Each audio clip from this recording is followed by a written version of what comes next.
Hi hello. അപ്പോൾ ഇന്നൊരു കപ്പ ബിരിയാണിയാണ്. അപ്പോൾ 2 മരിച്ചിനി ഇവിടെ ഇരുന്ന് കേട്ടോ. അപ്പോൾ ഞാൻ വിചാരിച്ചു അതിനെ എടുത്തെങ്കിൽ ചിക്കനും ഉണ്ടായിരുന്നു. എപ്പോഴും ഞാൻ വീഡിയോസിലൊക്കെ കാണാറുണ്ട് എല്ലാവരും കഴിക്കണം കപ്പ ബിരിയാണി എന്ന് പറഞ്ഞ്. അപ്പോൾ ഇതുവരെ അങ്ങനെ ഉണ്ടാക്കിയിട്ടില്ല. നമ്മൾ മരിച്ചിന് സാധാരണ കറി വയ്ക്കും, അല്ലെങ്കിൽ അത് ആവിക്കും, അങ്ങനെയാണ്. അപ്പോൾ ചിക്കൻ ഉണ്ടായിരിക്കും, അത് ചിക്കൻ നമ്മൾ പ്രത്യേക പോലെ ഇടുള്ളൂ. അപ്പോൾ ഞാൻ വിചാരിച്ചെങ്കിൽ രണ്ടും കൂടെ ഒരുമിച്ചിട്ടൊരു കപ്പ ബിരിയാണി ഉണ്ടാക്കി വെക്കാം. ടേസ്റ്റ് എങ്ങനെയാണെന്ന് അറിയണമല്ലോ. അപ്പോൾ സാധാരണ ചിക്കൻ കറി വയ്ക്കുമ്പോൾ തന്നെയാണ് വെച്ചാൽ വെള്ളം ഒഴിച്ചില്ല, ഒന്ന് പുരട്ടിയെടുക്കുകയാണ് ചെയ്തത്. എന്നിട്ട് അതിൽ കൂടി ഞാൻ ഈ കുറച്ച് തേങ്ങ ഇട്ട് ഒന്ന് ചീനച്ചട്ടിയിലിട്ട് ഒന്ന് വറുത്ത് കേട്ടോ. എന്നിട്ട് ഈ മരിച്ചിനെ അവിക്കുകയാണ് ചെയ്തത്. അവിക്കുന്നതുപോലെ ചെയ്തിട്ട് ചിക്കനിൽ കൂടെ ഇട്ട് അതിന് ഉടച്ചെടുത്തു.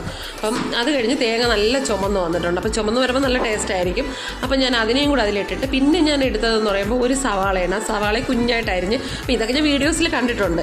അപ്പോൾ സവാളയൊക്കെ ഇങ്ങനെ ഇട്ടിരിക്കുന്നത്. അപ്പോൾ ചിലർ ബീഫിലൊക്കെയാണ്, ബീഫ് കപ്പ ബിരിയാണി അങ്ങനെയൊക്കെയാണ് ഞാൻ കണ്ടിട്ടുള്ളത്. അപ്പോൾ ഞാൻ എന്തായാലും അതൊന്ന് ടേസ്റ്റ് ചെയ്യാമെന്ന് വിചാരിച്ചു. അങ്ങനെ ടേസ്റ്റ് ചെയ്ത് നോക്കി. അപ്പോൾ എനിക്കിഷ്ടപ്പെട്ടു കേട്ടോ.